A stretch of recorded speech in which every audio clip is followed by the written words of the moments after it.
Alright, Craftmaster. So, i-continue natin yung ating pinag-usapan tungkol sa depensa. Yung tinapos natin is yung shoulder roll.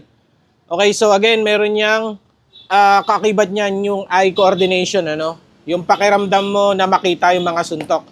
Now, sa shoulder roll, bigyan pa natin ng pansin, ano? Atin pang palawakin. Ang sinasabi tungkol dyan sa shoulder roll na yan, ano? So, again, yung positioning ng shoulder roll, naka-wide, naka-stand ng nakabuka yung mga paa. Yung shoulder is nandito. Pag kanan ka, syempre yung kaliwa mo ang naka-position dito sa harapan. Tapos yung kamay mo na kanan nandito sa may ibaba, sa may baba mo. And ito is nakaprotekta yan dito sa abdominal area. So yan yung composition, yan yung bumubuo sa shoulder roll. Now,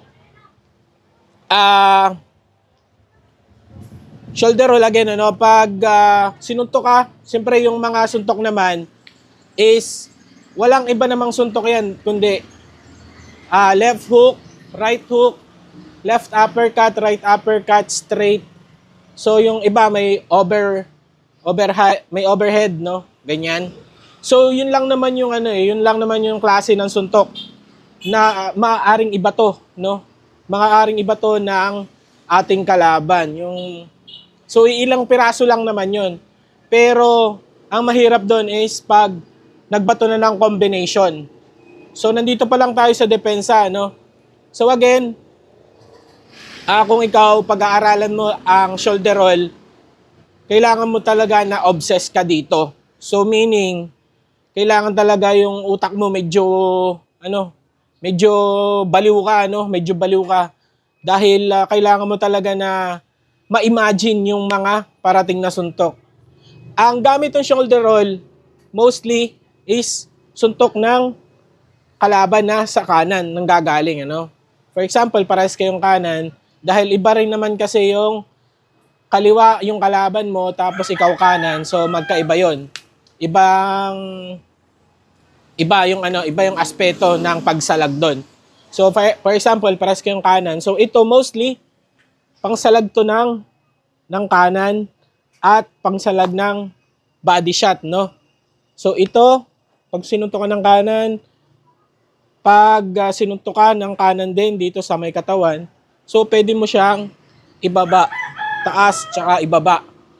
Now, ito naman, itong left arm mo, ang gamit dyan is pag-block, no? Dahil may mga kalaban gumagamit ng jabs sa katawan or suntok, no? Malakas na suntok na kanan sa katawan. So, hindi mo na kailangang ibabang ganyan dahil ito is nandito na siya. So, anticipate mo na lang kung siya sa tatama. So, aangat-angat mo lang ng ganyan.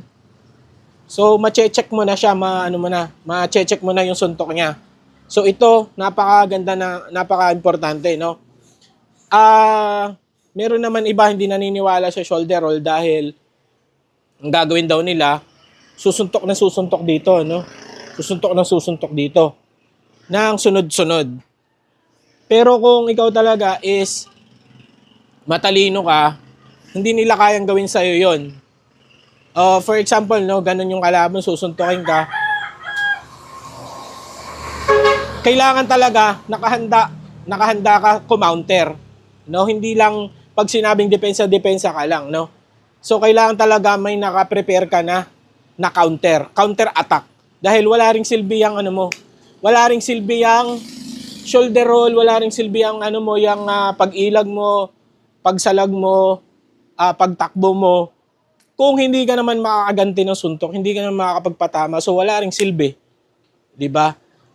O pwede mong palampasin yung suntok and then bawi ka. Ganon. Pero kung dedepensa ka lang, tatakbo ka lang, shoulder roll ka lang, salag-salag ka lang, wala ring silbi, di ba? So yun yung yung importansya ng depensa para makaganti ka. And ang shoulder roll is napakaganda, napaka-epektibo niyan pag sa close range. No?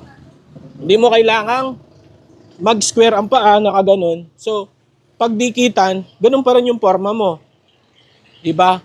So tutuon-tuon ka lang, ganyan-ganyan ka lang. Pag sumuntok ng kanan, salag. Pag sumuntok ng left hook, salag.